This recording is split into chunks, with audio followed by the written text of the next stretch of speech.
ধন্যবাদ জানিয়ে আজকের এই ভিডিওটি শুরু করছি। আজকে আমি হুমায়ুন আহমেদের নিয়তি গল্প নিয়ে আলোচনা করব। শুরুতেই থাকবে লেখক পরিচিতি। হুমায়ুন আহমেদ 13ই নভেম্বর জন্মগ্রহণ করেন।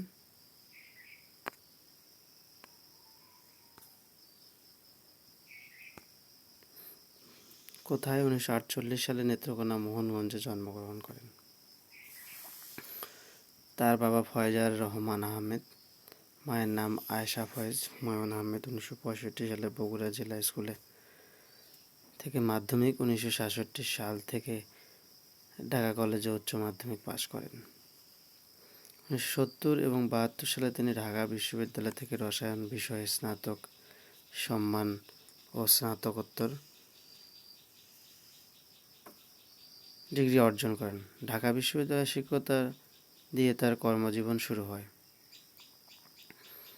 কিন্তু সাহিত্য চর্চায় তার অধ্যাপনা থেকে স্বেচ্ছায় অবসর গ্রহণ করেন। তিনি কথাসাহিত্য, নাট্যকার, চলচ্চিত্রকার, নির্মাতা হিসেবে বিপুল খ্যাতি অর্জন করেন। তিনি প্রায় 2 শতাধিক গ্রন্থ রচনা করেন। তার রচিত উল্লেখযোগ্য গ্রন্থ নন্দিত নরকে, নীল অপরাজিতা, প্রিয়তমেষু, জয় জয়ন্তী, অয়ময়, এলেবেলে ইত্যাদি। তার নির্মিত চলচ্চিত্র তিনি চলচ্চিত্র নির্মাতা। শঙ্খনীল, কারাগার, আগুনের পরশমণি, শ্যামল ছায়া, শ্রাবণের মেঘ, মেঘের দিন, ঘেটুপুত্র, কমলা ইত্যাদি। তিনি 21 পদক সহ অসংখ্য পুরস্কার লাভ করেন। 2012 সালে 19 জুলাই এই নন্দিত লেখক মৃত্যুবরণ করেন। এখন আমি গল্পটি শুরু করব। আমার শৈশবের অদ্ভুত স্মৃতিময়, স্বপ্নময় কিছুদিন কেটেছে জগদলে। জগদল কোথায় অবস্থিত? জগদল জমিদার বাড়িটি ঠাকুরগাঁয়ে রানী সংকৈলে অবস্থিত। জগদলে থাকাকালীন গল্পকথকের জগদলের দিন আনন্দময় হবার অনেকগুলো কারণের প্রধান কারণ স্কুলের যন্ত্রণা থেকে মুক্তি। সেখানে কোনো স্কুল নেই, কাজেই পড়াশোনার যন্ত্রণা নেই, মুক্তির মহানন্দ। শৈশবে আমরা স্কুল ফাঁকি দিয়েছিলাম। গল্পকথক ও স্কুল ফাঁকি দেওয়াকে মুক্তির মহানন্দ বলেছেন। আমরা থাকি এক মহারাজার বসত বাড়িতে, যে বাড়ির মালিক অল্প কিছুদিন আগেই দেশ ছেড়ে ইন্ডিয়াতে চলে গেছে। তা বাড়ি চলে গেছে পাকিস্তান সরকারের হাতে। 1947 সালে যখন দেশ ভাগ হয়, তখন আমরা জানি জমিদাররা পালিয়ে চলে যান ভারতে। তাদের পরিত্যক্ত বাড়ি পাকিস্তান সরকারের হাতে চলে যায়। মহারাজা বিশাল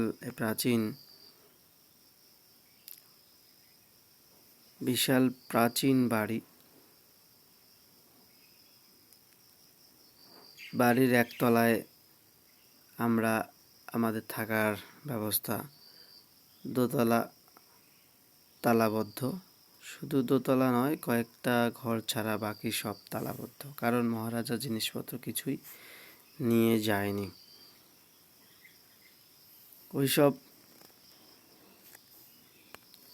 ওইসব ঘরে তার জিনিসপত্র রাখা। মহারাজার পরিত্যক্ত রাজবাড়ির 2য় তলায় তালাবদ্ধ জিনিসপত্র ছিল। কয়েকটা ঘর ছাড়া বাকি সবগুলো তালা বদ্ধ। মহারাজা জিনিসপত্র নিয়ে যায়নি। ওই সব ঘরে তার জিনিসপত্র রাখা। তালা দেওয়া ঘরে কি? তালা দেওয়া ঘরে মহারাজার জিনিসপত্র রয়েছে। ওই মহারাজার নাম আমার জানা নেই। মাকে জিজ্ঞেস করেছিলাম, তিনিও বলতে পারলেন না। গল্পকথক হুমায়ুন আহমেদ হুমায়ুন আহমেদ মহারাজার নাম বলতে পারলেন না। মাকে জিজ্ঞেস করলেন, তিনিও বলতে পারলেন না। তবে তিনি যে অত্যন্ত ক্ষমতাশালী ছিলেন তার অসংখ্য প্রমাণ এই বাড়িতে ছড়ানো। রাজবাড়িতে মহারাজার ব্যবহৃত জিনিসপত্র দেখে অনুমান করা যায় সত্যিই তিনি ক্ষমতাশালী ছিলেন। জঙ্গলের ভেতর বাড়িটি ছিল, চারিদিকে জঙ্গল ছিল। সেই বাড়িতে ইলেকট্রিসিটি ব্যবস্থা করার জন্য তার ছিল নিজস্ব জেনারেটর। মহারাজার রুচি দেখে অবাক হয়ে যান। ইলেকট্রিসিটি ব্যবস্থার জন্য নিজস্ব জেনারেটর ছিল।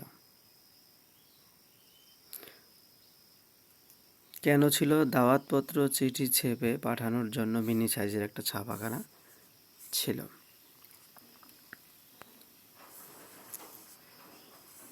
অবাক হয়ে বাবাকে অসংখ্যবার বলতে শুনেছি, মহারাজার রুচি দেখে মুগ্ধ হতে হয়। আহা, কত বই, কত বিচিত্র ধরনের বই! মহারাজা বই পড়তেন। মহারাজার রুচি দেখে গল্পকথক মুগ্ধ হয়েছেন। বিকেলগুলি কম রোমাঞ্চকর ছিল না। প্রতিদিন বাবা কাঁধে গুলি ভরা বন্দুক নিয়ে বলতেন, চলো বনে বেড়াতে যাই। কাঁধে বন্দুক নেওয়ার কারণ হচ্ছে প্রায়ই বাঘ বের হয়। জঙ্গলে চিতাবাঘের ভয়ে গল্পকথক তার বাবার কাঁধে গুলি ভরা বন্দুক নিয়ে বনে বেড়াতে যেতেন। বিশেষ করে যে চিতাবাঘের আক্রমণ থেকে রক্ষার জন্য বন্দুক কাঁধে নিয়ে বেড়াতে যেতেন। বাবার সঙ্গে সন্ধ্যা পর্যন্ত বনে ঘুরতাম। গল্পকথা বলছে যে সারাদিন তার বাবার সঙ্গেই বনে ঘুরত। ক্লান্ত হয়ে ফিরত রাতে। ভাত খাওয়ার আগেই ঘুম চোখে জড়িয়ে আসতো। সারাদিন পরিশ্রম হওয়ার কারণে তাড়াতাড়ি ঘুম জড়িয়ে আসতো চোখে। কত বিচিত্র শব্দ আসতো বন থেকে। জঙ্গলে জীবজন্তুর বিচিত্র শব্দ শুনতে পেত। আনন্দ ও আতঙ্কে শিউরে শিউরে উঠতাম। একদিন কাঁপুনি দিয়ে আমার জ্বর এলো। বাবা মা দুজনেরই মুখ শুকিয়ে গেল। লক্ষণ ভালো নয়, নিশ্চয়ই ম্যালেরিয়া। এই সময়ে ম্যালেরিয়া কুখ্যাত ছিল। তখন ম্যালেরিয়া মহামারী ধারণ করেছিল। সেই ম্যালেরিয়া গল্পকথক আক্রান্ত হয়েছিল। বাবা মা চিন্তায় অধীর। একবার কাউকে ধরলে জীবনী শক্তি পুরোপুরি নিঃশেষ করে দিত। ম্যালেরিয়া মৃত্যু ছিল নৈমিত্তিক ব্যাপার। ম্যালেরিয়ার মৃত্যু হওয়াটা খুবই স্বাভাবিক ছিল। তখন প্রতিষেধক হিসেবে ছিল বায়োকেমিক ওষুধ। সে বায়োকেমিক ওষুধ ছাড়াও প্রতি রবিবারে 5 গ্রেন করে কুইনাইন খাচ্ছি। গল্পকথক বলছে যে বায়োকেমিক ওষুধ ম্যালেরিয়া থেকে আরোগ্য লাভের জন্য এক ধরনের ওষুধ, বায়োকেমিক ওষুধ প্রতি রবিবারে 5 গ্রেন করে খেত। তারপরও ম্যালেরিয়া ধরবে কেন? বাবা এই আতঙ্কের জায়গা থেকে বদলির জন্য চেষ্টা তদবির করতে লাগলো। মহামারী আকার ধারণ করেছে ম্যালেরিয়ার কারণে। বাবা মা উভয়ে শঙ্কিত। তারা মহারাজার বাড়ি থেকে অন্য কোথাও বদলির তদবির করতে লাগলেন। শুনে আমার মন ভেঙে গেল। এত সুন্দর জায়গা, এমন চমৎকার জীবন, এসব ছেড়ে কোথায় যাব?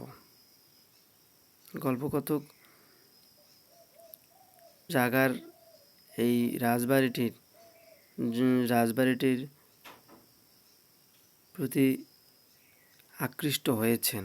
সেই রাজবাড়িটি তার হৃদয়ের ঠাঁই পেয়েছে। এই রাজবাড়ি ছেড়ে যাওয়ার কথা ভাবতেই পারে না। ম্যালেরিয়া মরতে হলেও এখানেই মরব। গল্পকথক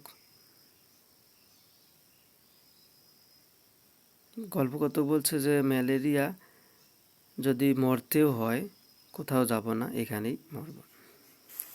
তাছাড়া ম্যালেরিয়া অসুখটা আমার বেশ পছন্দ হলো।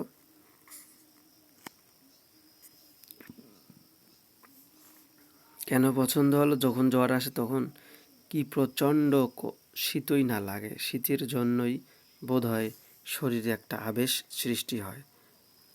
শারীরিক পরিবর্তনটাকে আবেশ বোঝানো হচ্ছে। দেখতে বড় অদ্ভুত লাগে।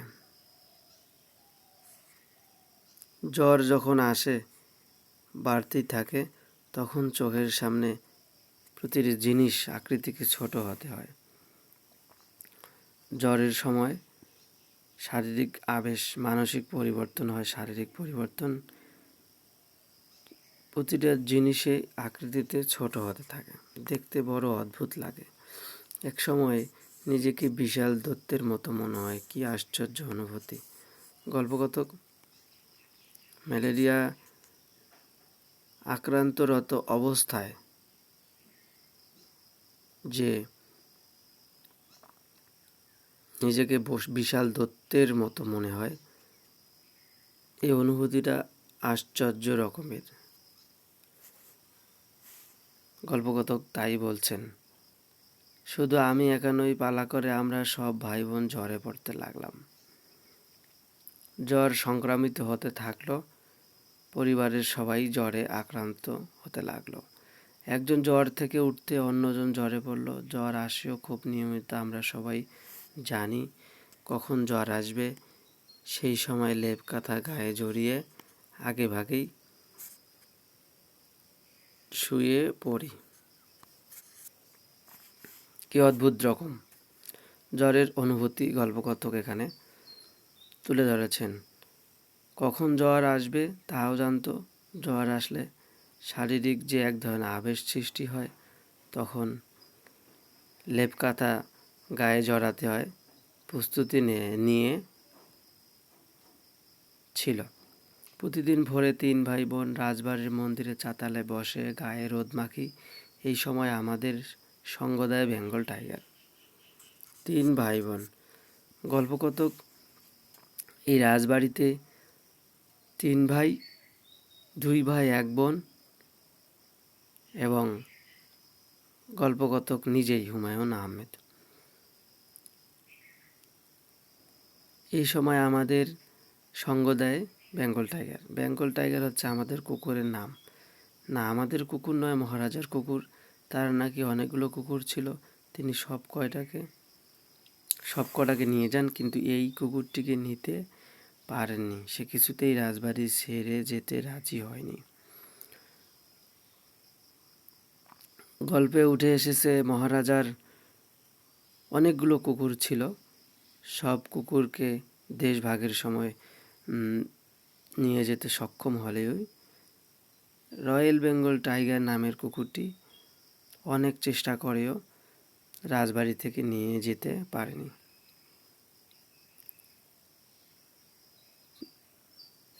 রয়্যাল বেঙ্গল টাইগারের খাদ্যাভ্যাস, মা তাকে দুবেলা খাবার দেন। মাটিতে খাবার ঢেলে দিলে সে খায় না, থালায় করে দিতে হয়। শুধু তাই না, খাবার দেওয়ার পর তাকে মুখে বলতে হয় খাও। খানদানি কুকুর, আদব কায়দা খুব ভালো। তবে বয়সের ভারে সে কাবু সারাদিন বাড়ির সামনে শুয়ে থাকে হাই তুলে, ঝিমুতে ঝিমুতে মৃত্যুর জন্য অপেক্ষা করে। যে মহারাজার কুকুরটির নাম বেঙ্গল টাইগার। বেঙ্গল টাইগারের বয়সের ভারে কাবু সারাদিন বাড়ির সামনে শুয়ে থাকতো, রাজবাড়ির সামনেই শুয়ে থাকতো, হাই তুলতো এবং মৃত্যুর জন্য অপেক্ষা করে। এক ভোরবেলার কথা, আমার কাঁপুনি দিয়ে জ্বর আসছে। আমি কম্বল গায়ে দিয়ে মন্দিরে চাতালে বসে আছি, আমার সাথে শেফু এবং ইকবাল। মা এসে আমাদের মাঝখানে শাহিনকে বসিয়ে দিয়ে গেলেন। আমাদের দায়িত্ব হচ্ছে তার দিকে নজর রাখা, সে যেন হামাগুড়ি দিয়ে চাতাল থেকে পড়ে না যায়। এখানে গল্পকথা হুমায়ুন আহমেদের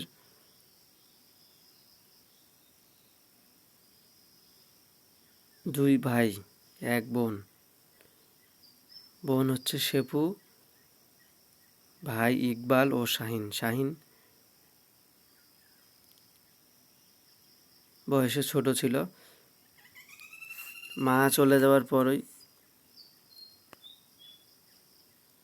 হিসির শব্দে পিছনের দিকে তাকালাম। যে দৃশ্য দেখলাম সে দৃশ্য দেখার জন্য মানসিক প্রস্তুত ছিলাম না। তার ছোট ভাই শাহিনকে রেখে তার মা চলে গেল। যাওয়ার পরপরই শব্দ শুনতে পেল, হিসির শব্দ। যে দৃশ্য দেখলাম সে দৃশ্য দেখার জন্য প্রস্তুত ছিলাম না। মন্দিরের বন্ধ দরজার ফাঁক দিয়ে একটা প্রকাণ্ড একটা কেউটে সাপ বের হয়ে আসছে।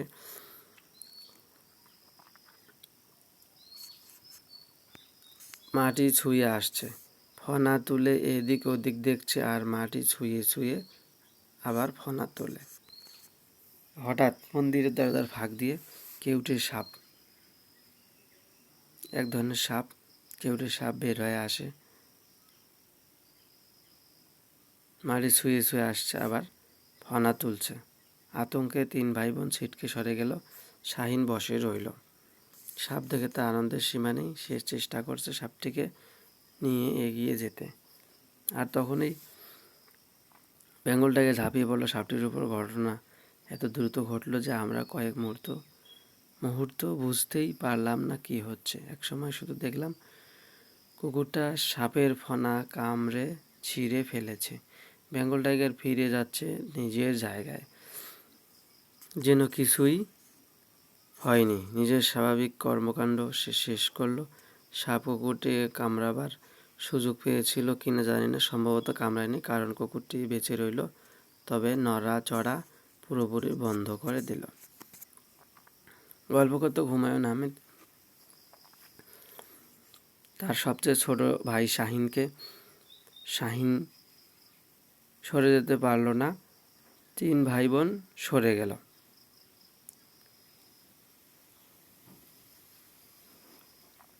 তখনই বেঙ্গল টাইগার সাপটিকে আক্রমণ করল। সাপ কুকুরের যুদ্ধ শুরু হয়ে গেল। প্রথম দিন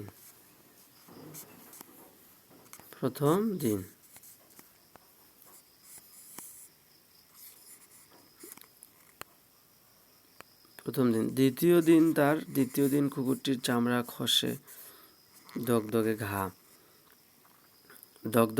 দেখা দিল। এ থেকে মনে হয় যেন সাপ সম্ভবত কামড়েছে। সাপের বিষে কুকুরের ক্ষেত্রে হয়তো তেমন ভয়াবহ নয়। সাপ কুকুরের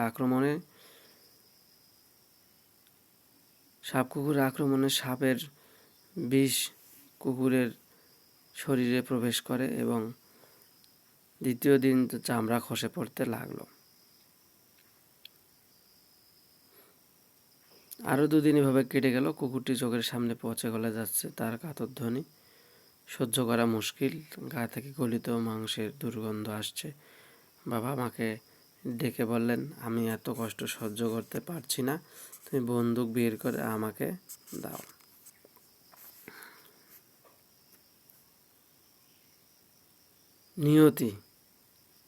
নিয়তি গল্প নামকরণের সার্থকতা যে কুকুরটি শাহিনের প্রাণ বাঁচিয়েছে, সেই কুকুরটিকে নিজ হাতে হত্যা করা, এটা কত বড় নিয়তির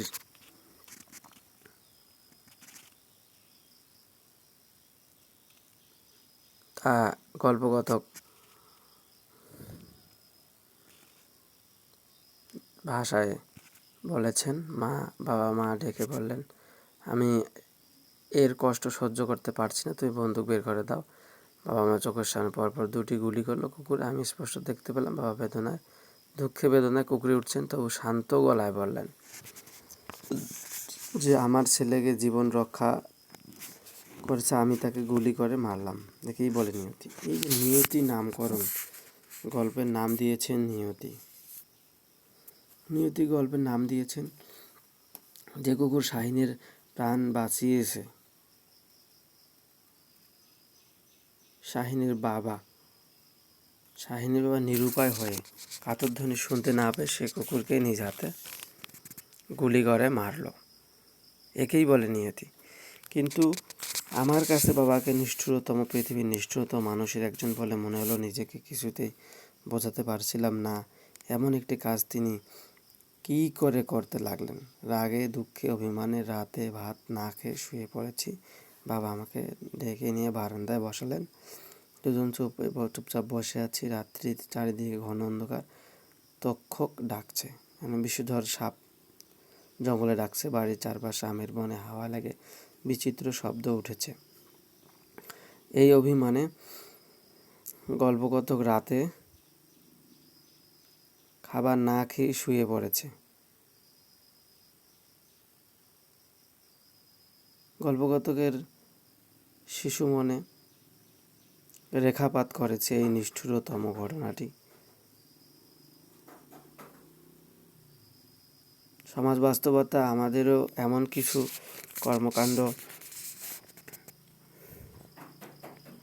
অযাচিত কর্মকাণ্ডে নিজেকে নিয়তির উপর ছেড়ে দিতে হয়। বাবা কিছুই বললেন না। হয়তো অনেক কিছুই তার মনে ছিল, মনের ভাব প্রকাশ করতে পারলেন না। এক সময় বললেন, যাও ঘুমিয়ে পড়ো। আমি সেদিন বুঝতে পারিনি বাবা কেন কুকুরটিকে এভাবে মেরে ফেলেছেন। কুকুরটি আমার মনে গভীর ছাপ ফেলেছিল। গল্পকথকের হুমায়ুন আহমেদের মনে নিষ্ঠুরতম ঘটনাটি ছাপ ফেলেছিল।